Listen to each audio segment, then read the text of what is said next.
In this video, I'm going to be showing you how to do something that may come quite useful to some users. Say, for example, you want to install Mac OS X 10.5 on your old Power Mac, or your old iBook, or PowerBook G4, any of those G PowerPC Macintosh computers. And you don't have a CD or you don't have a CD drive available to use in the computer.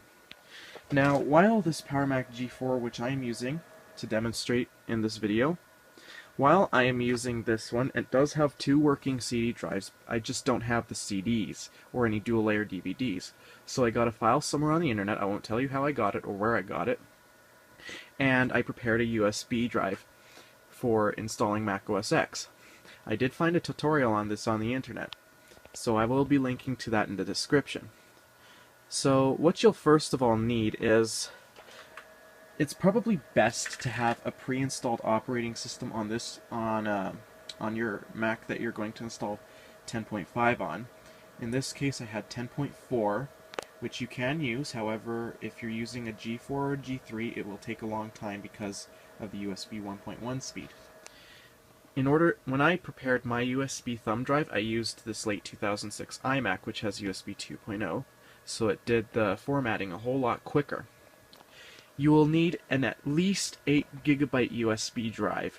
It must be at least 8 GB, otherwise it will not work. The installer file is 7 GB, the DMG is 7 GB, and it will not fit on anything smaller than that. I would suggest that you have a 16 GB USB thumb drive, which is what I'm using.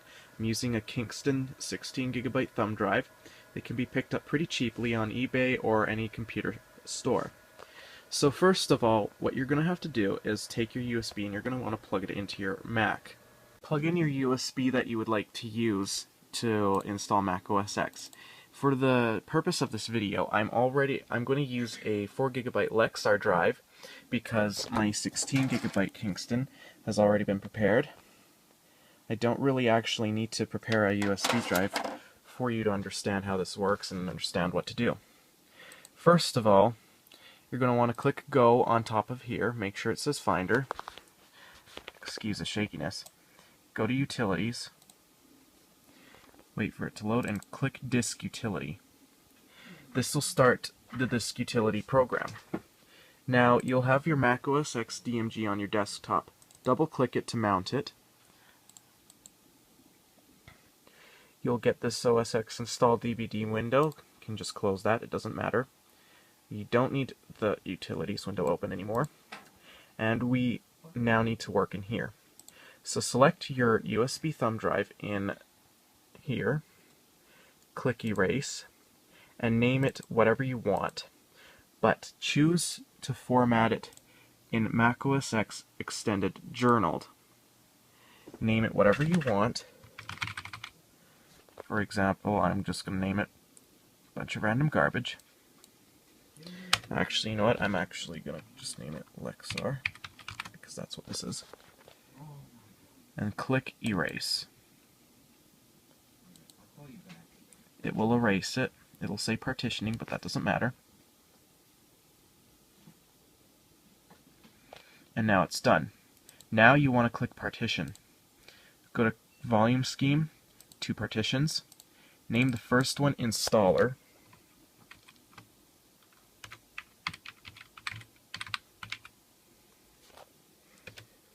And name the second one Install Location.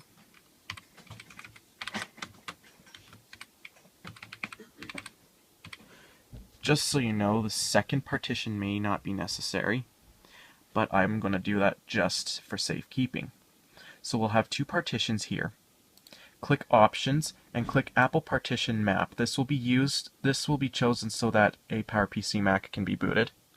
We'll choose this. And if you're using an 8 GB drive, which I'm not, it'll show up as 4 GB. In the case of you having an 8 GB drive, just use a single partition. Click Current, it'll have a single partition. But if you have a 16 GB drive, you can go 2 partitions. And of course it'll show up as like 7.8 GB roughly. And make sure the format is Mac OS X Extended Journaled. And click Apply. and it will now partition. Of course, it doesn't have to be named at the very moment because the numbers are there.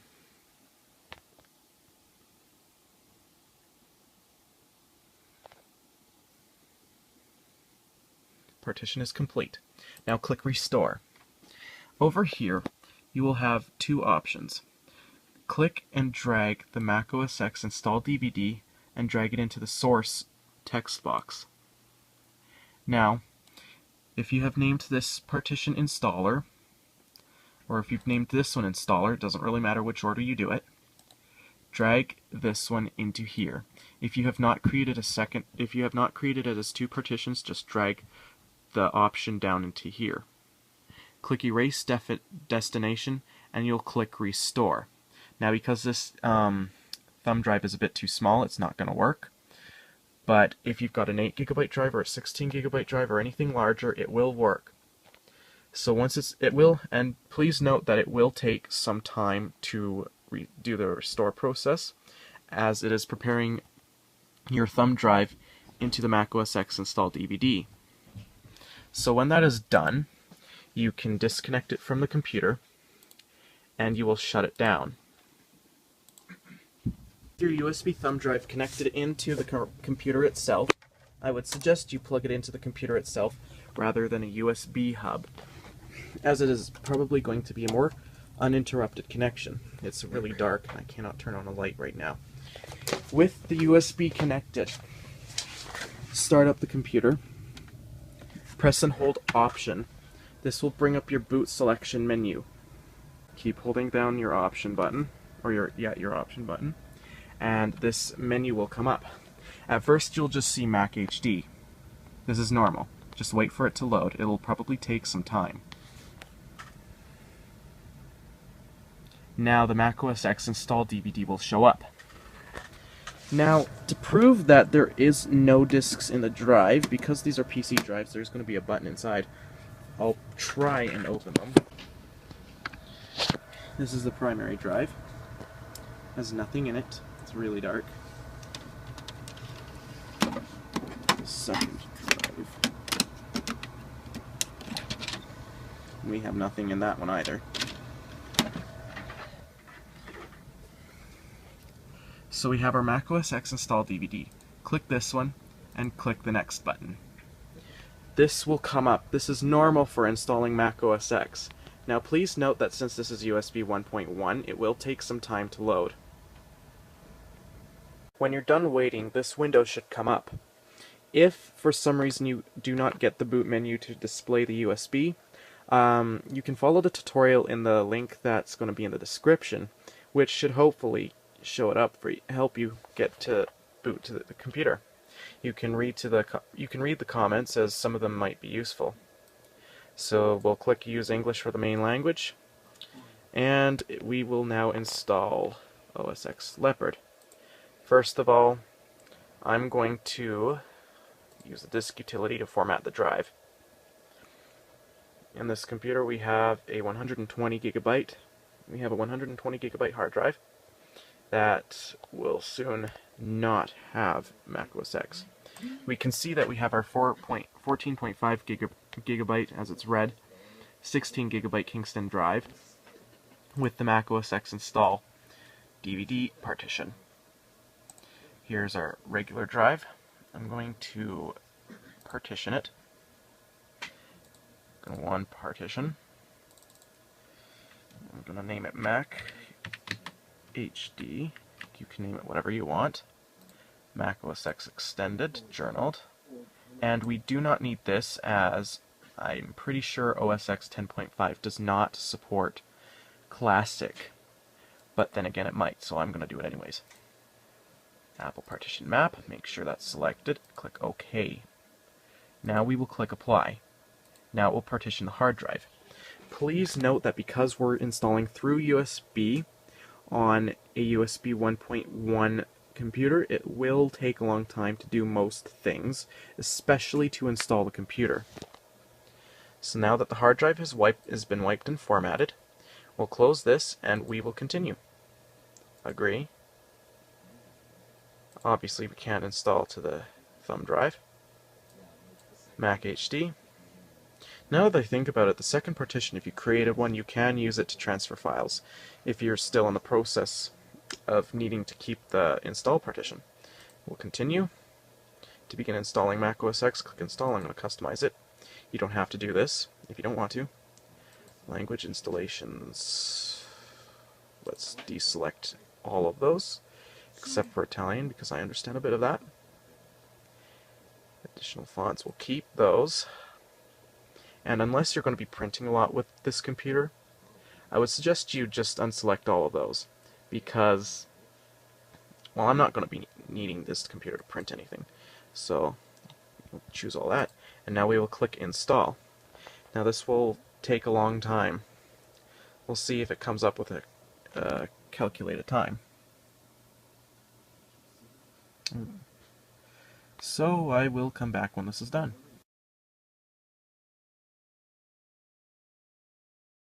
So hopefully that installed without any issues, and now we will go to restart the computer and see what happens.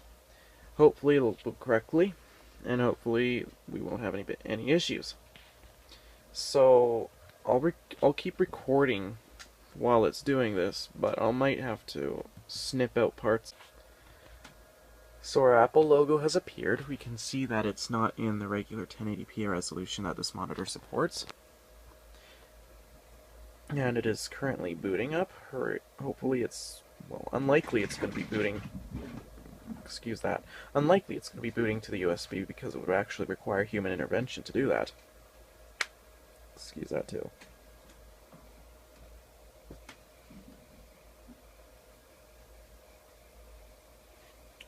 Excuse the focus too. Seems that the camera doesn't know how to do it.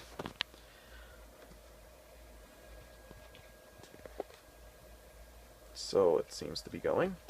Should turn on this because I believe that's actually connected to the computer. Don't think so. No, it is.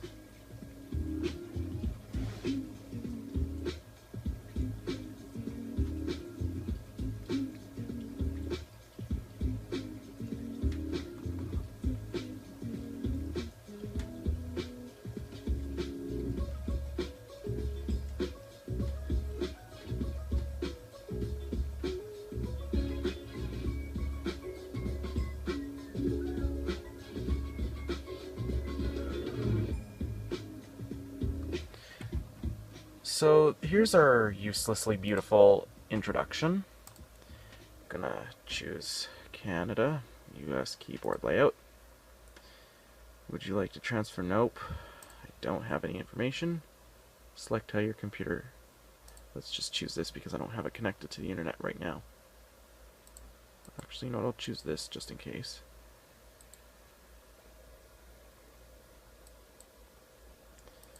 Okay. You know what, I will just go back and forget about it for now, because I'm sure I'll be able to do this right away.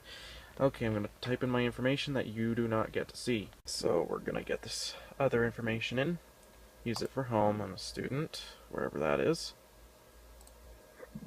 Excuse me, I'll unselect that.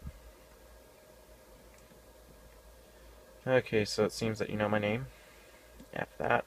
No password, for now.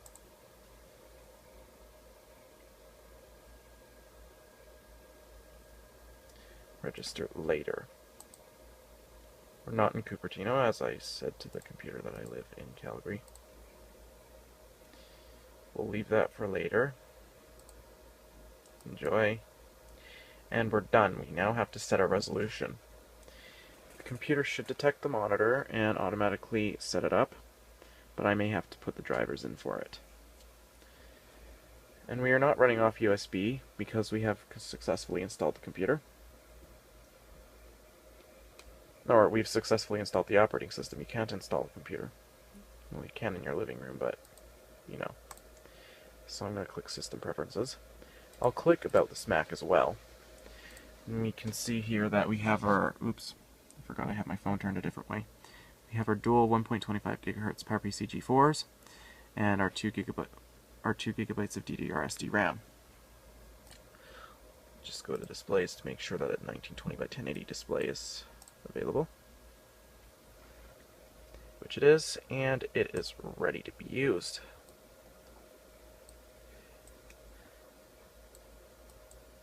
And here's our USB thumb drive install location, which is completely useless at this point, and our install DVD, which has been used already. So that's basically it, how you can actually install Mac OS X via USB on a PowerPC Mac. If you liked the video, you can comment, subscribe, and like. If you, well, you can't like. You can comment and subscribe, but only if you want to. Unlike other users, I do not require it. And stay tuned for future videos.